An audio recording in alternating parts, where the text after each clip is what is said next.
What's going on, YouTube? So as you guys know, we are rapidly approaching 100,000 subscribers.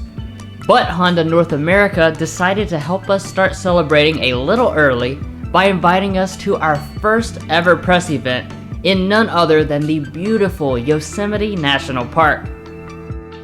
We're excited to be spending the next 3 days exploring the park, all while using this 2020 Honda Passport Elite as our personal vehicle.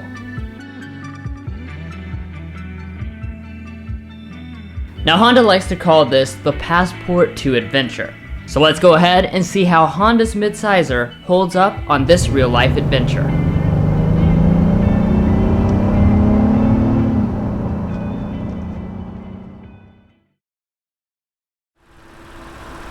So beginning things here with the exterior styling, the Passport's toughened up looks certainly look appropriate here in this rugged environment. Now of course, as you can tell, it does share some styling characteristics with the Pilot, but the changes Honda made make it look significantly more adventure ready.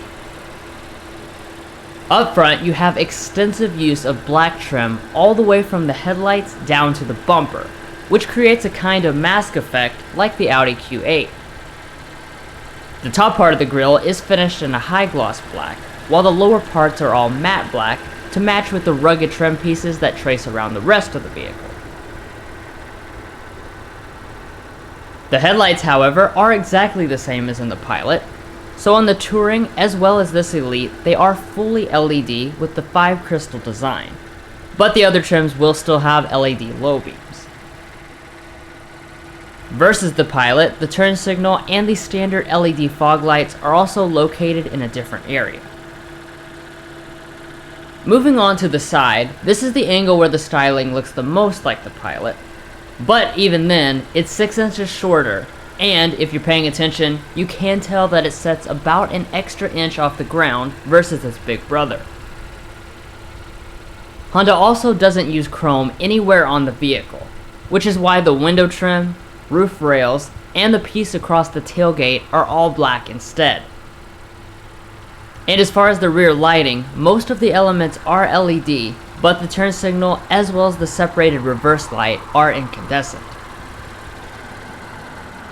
Finally, at the bottom, every Passport has dual exhaust outlets and the ability to tow up to 5,000 pounds. So overall, while Honda didn't make huge styling changes from the Pilot, they add up to more than the sum of their parts, since this Passport looks significantly more rugged and doesn't look out of place even in Yosemite. Now turning our attention to the wheels, one of the Passport's standout features is that every single trim comes with large 20-inch alloy wheels. Here on the Elite, we have this 5-spoke design finished in high gloss black, and the Touring one rung below has the same design but finished in pewter gray. The Sport and EXL have a different 5-spoke alloy that they share, once again one finished in black and the other in gray.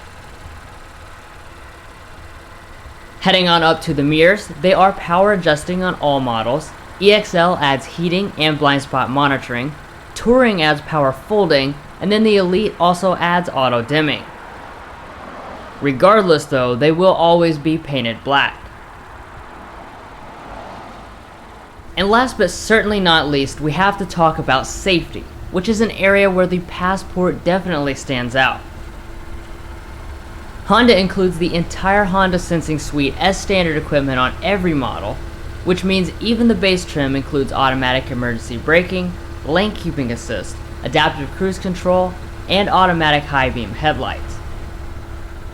Most of the competition restricts these features to only the upper trims or expensive option packages. But anyways guys, that's it for the exterior. So now let's check out the inside before we take it on a spin here in California.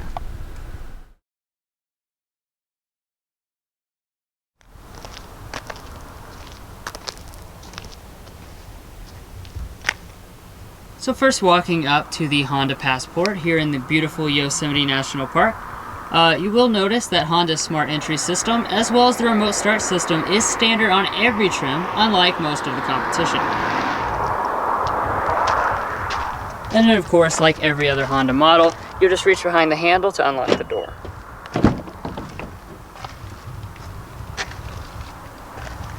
Alright, so taking a look inside the Honda Passport Elite that we have right here, you will notice that it does share most of the same characteristics with the Honda Pilot as well as the Honda Ridgeline as far as interior design, but there are some unique touches around. Now, like always, I will talk about the different interior color and material combinations you can get. So what you'll be looking at is the option of black, gray, or beige across all the trims, even the base model. And you will actually have leather on all but the very base Sport model. Now, turning over here to your door trim, it is very nicely finished. You will notice a nice leather material across the armrest, as well as a padded plastic for all the rest of it. And then all but that very base model will come with the 2-person memory seating. As far as your windows, they are one-touch automatic up and down for the driver and the passenger window.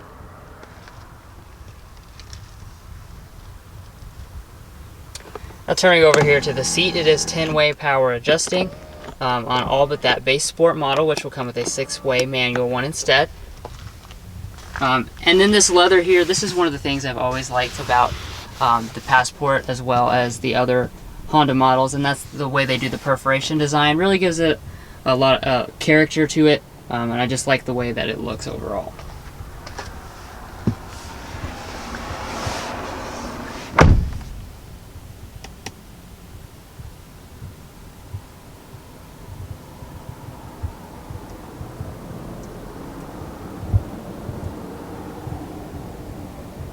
Now, as far as the cabin materials here in the Passport, they are up to Honda's usual high expectations.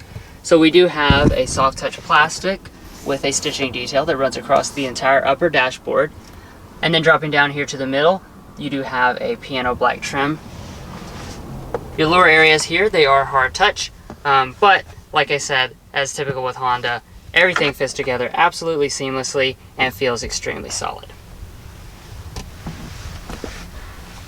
Now, standard across every Passport, you do have push button start. And when you press that, you're going to notice this 8-inch display fire up on every model except the base model, which will come with a 5-inch display instead.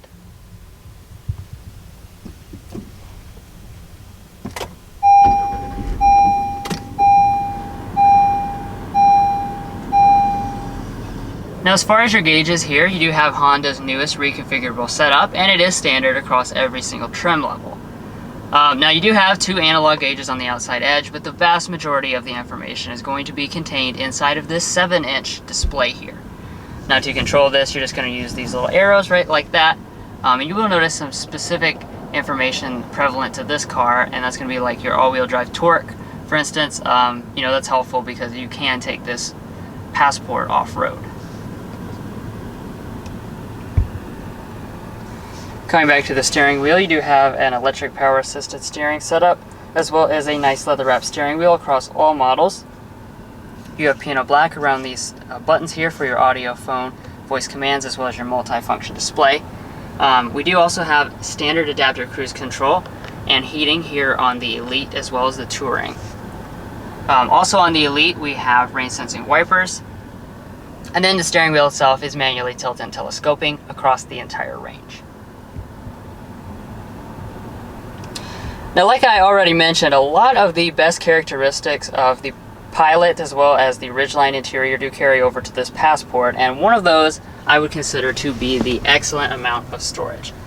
So one of the things Honda goes for here, which I don't think any of the other rivals choose to do this, is to go with this style armrest here, which can fold up. That leaves this entire area open to set something on top of it, like a bag or something. And then underneath of that, you have just an absolutely massive amount of space. This is kind of like the space I expect on a vehicle, at least 2 size categories above this one. So as you can see, this is very deep. Inside, we do have our charging USB port as well as a 12-volt outlet. And then up in front of that, we have our 2 cup holders, which do have ambient lighting.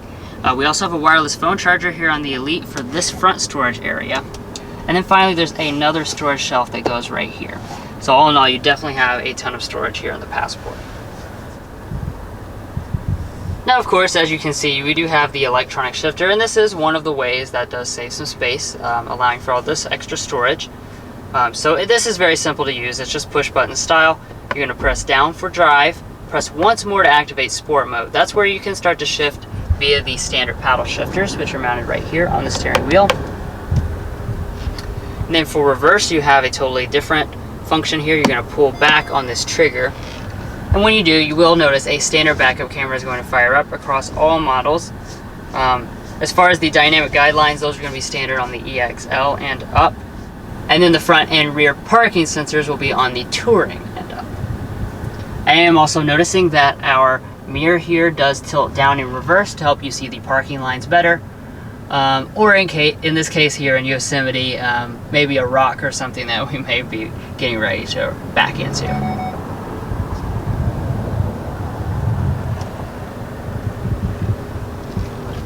Now this button right here, this is an important button here on the Passport, and that's going to be your drive mode controller.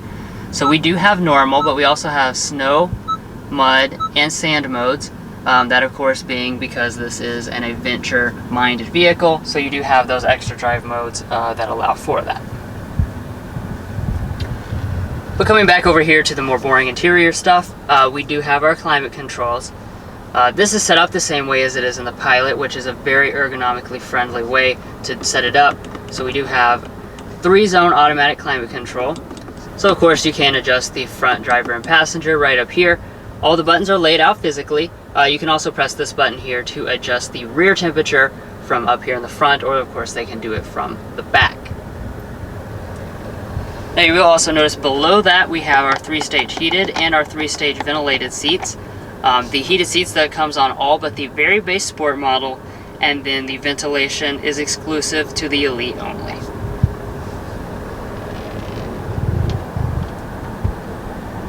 Alright, so now that brings us up here to our audio system. Of course, this being the Elite does mean we have the upgraded 10-speaker premium audio system, so we'll go ahead and take a sample of that.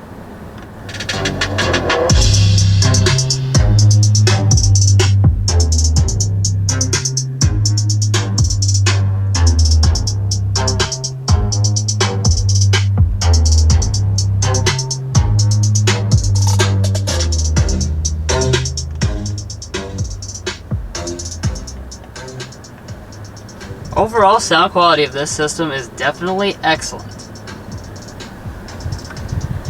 Alrighty, so that brings us up here to our the newest version of the HondaLInk system. So let's go ahead and take a quick look. This is the newest version of the HondaLInk system. It was updated last year, so you now have these little tiles here to make it a very simple to use interface with all your applications just kind of lined up. You've also got some shortcut buttons across the top, as well as some capacitive touch buttons along here on the side. Now just kind of hitting the highlights here, we'll start with the navigation. It is a Garmin based navigation system.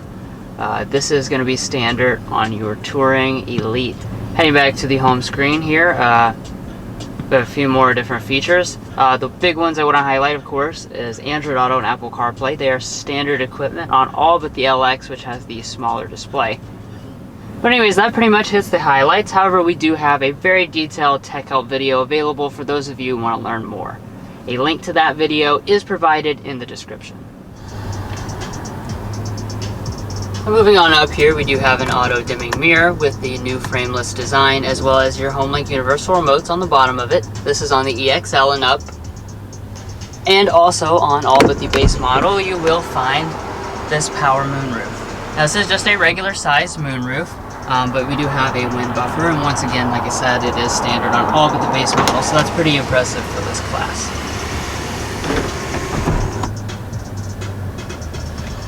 And overall, I have to say that impressive really kind of sums up the interior.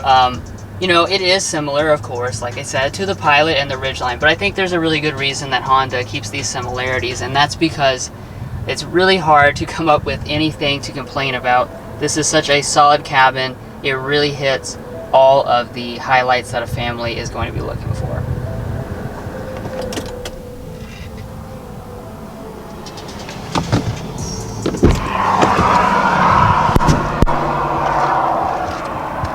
Alright, so that's going to do it for the front area. Now I'll go ahead and hand it off to my brother Mason to check out all the back areas.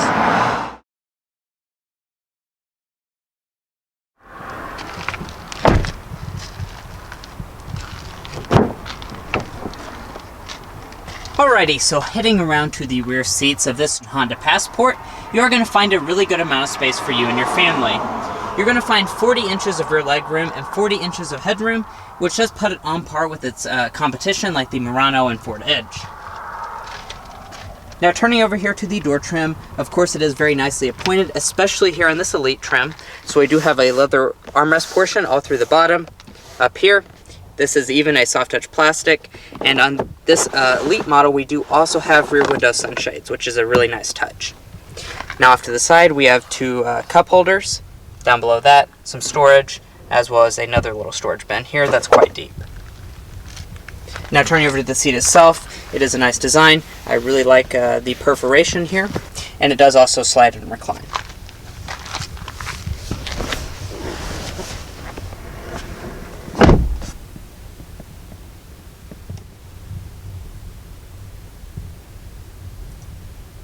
Now Honda does throw in really nice standard equipment for all models, so you will find these vents across all of the trims, and down below that you will also find your climate controls. So as you can see, you can adjust your zones, as well as the automatic function and temperature and fan speeds. And beside that, you will also notice one of the nice features about the Touring and Elite, and that's that it has 3-stage heated rear seats. And down below that, we have two smart charging USB ports that actually comes on the EXL trims and higher, as well as a household style outlet.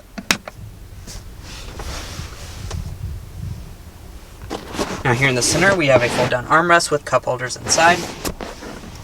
And as far as the rear legroom is concerned, like I said, this is on par with most in the class, if not a little bit bigger.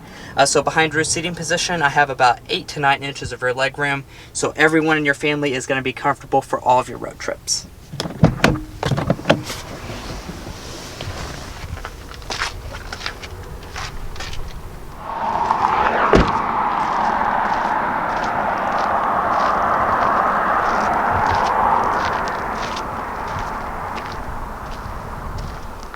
Now heading around to the trunk of the Passport, you will find a power tailgate on the EXL trims and higher, and it is also hands-free if you opt for the Touring or Elite trim. So in order to open it, just wave your foot under the bumper, and it does open right up. Now once inside the Passport's trunk, you are going to find a really large amount of space. You're going to find 41 cubic feet of space behind the second row seats, and that expands to 78 cubic feet if you fold them. Now like I said, that is a large amount of space, and it's quite a bit larger than the Chevy Blazer. Now as far as how Honda finishes it back here, it is finished very nicely. So we do have a carpeted floorboard. Underneath of it, we have another large storage compartment. So as you can see, this is about a foot deep across the entire floor. So you can fit a lot of stuff up under here, hidden from view. We have another little storage bin right here, as well as a 12-volt power outlet. And you will also notice that we have buttons to fold the second row seats from back here, so just push it. And as you can see, it folds right down in a really easy fashion, a lot easier than some of the rivals.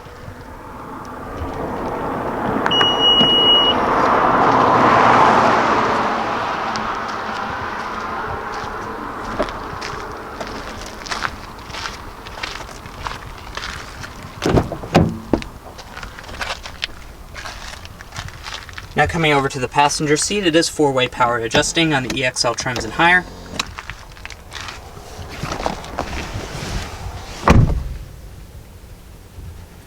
And in front of the passenger, we do have a good sized glove box. It's decently wide and goes back quite a ways. And up top, we have a sun visor with lights and mirror, and it does also detach and extend. Well guys, that sums up all the practical stuff about the rear seats of this Passport. So now let's go ahead and take it out on the road and see how it performs there.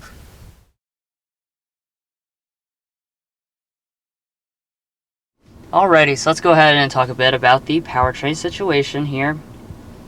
Of course, as you would probably expect, since this does kind of share a foundation with the Ridgeline and the Pilot, you are looking at the same 3.5 liter V6 engine, making 280 horsepower and 262 pound-feet of torque. That engine is going to be paired with a 9-speed automatic transmission.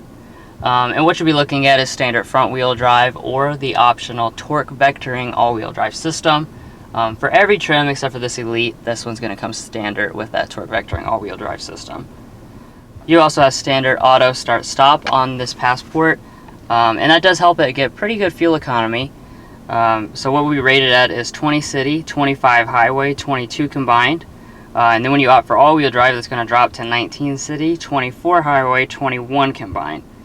It is worth noting that that is pretty much in line with all the competition. And as far as a personal note from the driving we have done here in Yosemite for the last few days, really seems like we're at 3/4 of a tank. Yeah. We've been driving a lot. I mean, we drove down to Yosemite like twice, there and back, and it's like a 2-hour drive. So definitely, it's pretty good fuel economy. As far as in the real world here, it does seem like it's sipping gas, even curving up the mountain roads. But anyways, with all that said, let's go ahead and take it out on the road and see how it drives. Alrighty guys, so as you can see, we're doing something a little bit different here. I'm actually behind the wheel for this car because Honda has allowed me to drive the Passport, unlike some of these dealerships who have a 21-year-old insurance policy. So I actually am behind the wheel here, and I can give you some driving impressions about this 2020 Passport. Now, as you can tell, we are on a very curvy little road here. We're just outside of Yosemite, so obviously the road is going to be pretty curvy up here, so we will give you some driving impressions about how to drive on a road like this, as well as probably a freeway here in a little bit. Alrighty, so getting started here in this Passport test drive, the first thing that kind of strikes me is just how this car has plenty of power for what it needs. You know, as you probably know, this is the same powertrain as what's in the Pilot and Ridgeline, and with that comes about 280 horsepower or so. So it is going to be definitely plenty for this type of vehicle. This is a pretty small vehicle. Obviously it's smaller than the Pilot.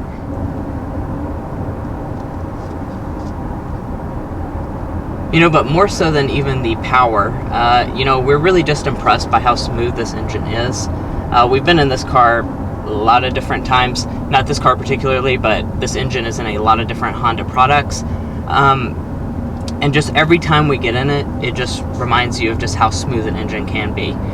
This is really an extremely comfortable car in terms of riding, and that engine really accents that nicely because it has such a refined feel to it.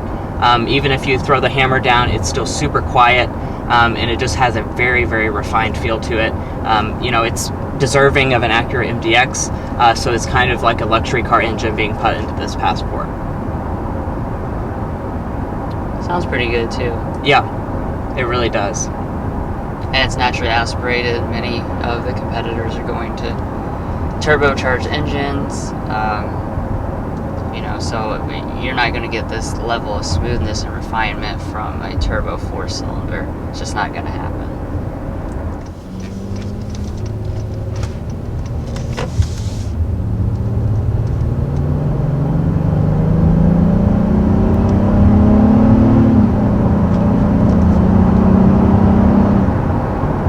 And there is 60 miles an hour.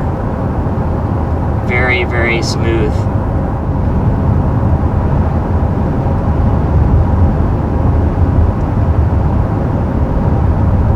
Now that we are up to highway speed, definitely want to talk about how comfortable this car is. Something that we've really grown to appreciate during our 200 or 300 miles that we've driven this car. I mean, this car, it really does take comfort to a new level. I mean, we've seen it in the Pilot and also in, you know, the MDX. This car is super duper comfortable. When you're cruising along, we're going 56 miles an hour.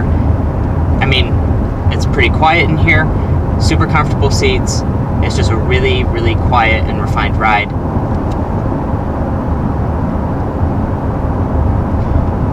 Now I do also want to talk about the transmission. So like Drew said, this does have a 9-speed automatic transmission in this car. definitely a very good transmission. You really cannot feel when it shifts gears. If you just throw the hammer down, you can get that power instantly. It just drops a gear like that. And it definitely, if you're just easily accelerating, like in everyday conditions, you are gonna the transmission is just gonna blend in the background. I mean, Drew could probably not even really tell when this car is shifting gears, because this is a really, really good transmission, and it's gotten flack in the past, hasn't it? About yeah, I was getting ready to mention that. You know, a lot of people, we still take a lot of comments from, I guess, I believe back when the Pilot first came out in the MDX, some issues with the transmission, so we still get people that are concerned about it, but it's been through like several iterations. Since then. They've reprogrammed lots of different things. I really don't think you have anything to worry about. Over the course of this few days, I have not noticed anything that would be concerning about this transmission. And I mean, if it just drops a gear like that, and it's really quite smooth in doing so. I mean, you can see the RPMs go up, but like you really can't like feel it. Like it doesn't really transfer into the cabin. You can just see that you're gonna get a little faster and the RPMs will go up. And as you can see, we're heading up like a giant mountain here, and it's really handling it very well.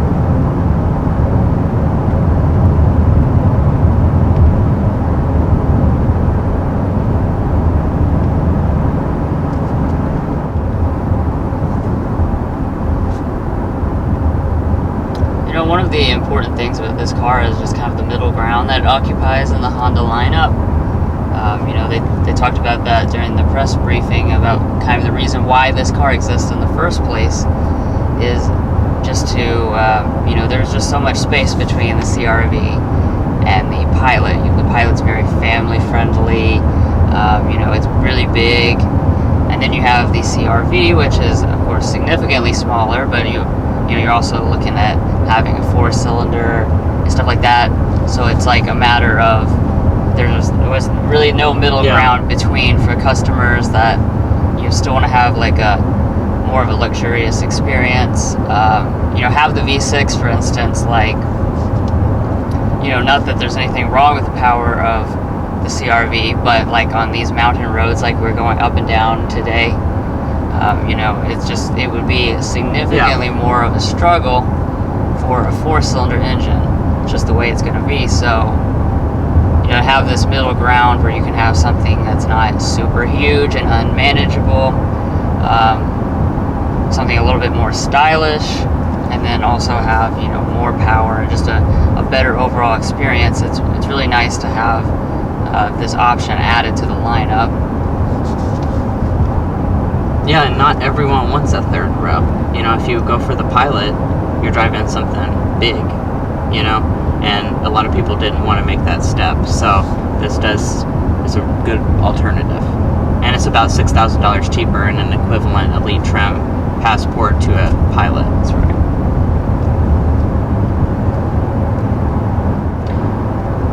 Now, one last thing that I do want to mention is the steering setup for this Passport. So I've been driving it for a little bit now, so I kind of have a good feel of, you know, the steering and how it, you know, kind of performs.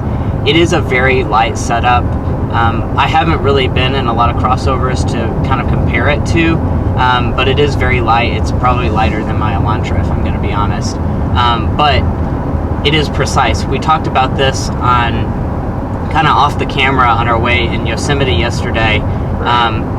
It's a very precise steering, so it's light, but you don't like just fly around everywhere. You have a good sense of where the wheels are placed, you know, and that's a very nice thing. There's so many crossovers that just don't, they really don't do that very well. It's so numb, the steering setup, that you're turning, you have like a big dead spot, you know, it's just really awkward, and you just find yourself you're all over the place, you know. And here in Yosemite, they don't know what a straight road is, you know. There's no such thing. It was a continuous curves yesterday. But like I said, I had no problem with that whatsoever. You know, Honda, I think they value like a sportiness and dynamics a little bit more than some brands. You know, so they're kind of showing you can be light and comfortable oriented, you know, easy to maneuver or whatnot, but still have the accuracy there versus just having a bunch of numbness and no sense of really where things are going.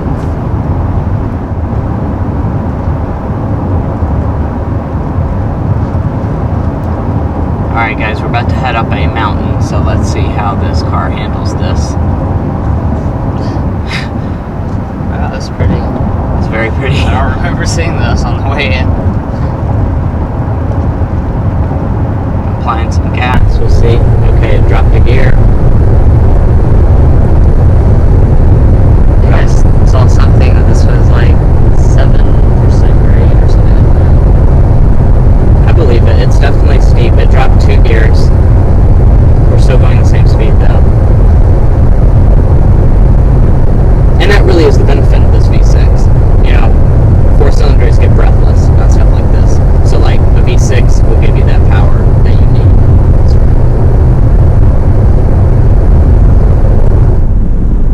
But overall, I have to say I'm very impressed with how this Passport drives. I'm not going to lie to you guys, I haven't been like in the driver's seat of a lot of crossovers at this point, because normally I don't get to drive them. But in the from the passenger seat, I could already tell that this car is like super comfortable and stuff. And now that I have hopped over to the left side and get behind the wheel, I can appreciate just how accurate the steering setup is in this car. And I, of course, can attest. I have driven most of the competition, you know, and I'm not driving today, but I've driven this very extensively in the last couple days. You know, and it really does strike a great balance.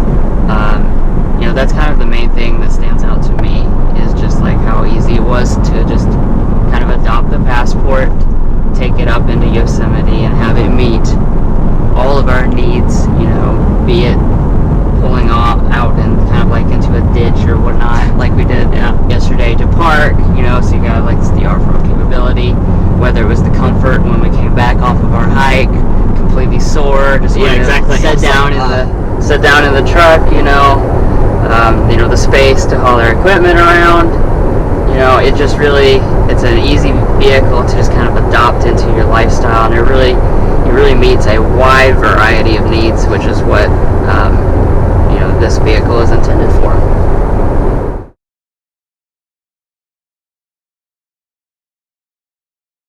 Alrighty, so now let's go ahead and discuss the pricing for this 2020 Passport.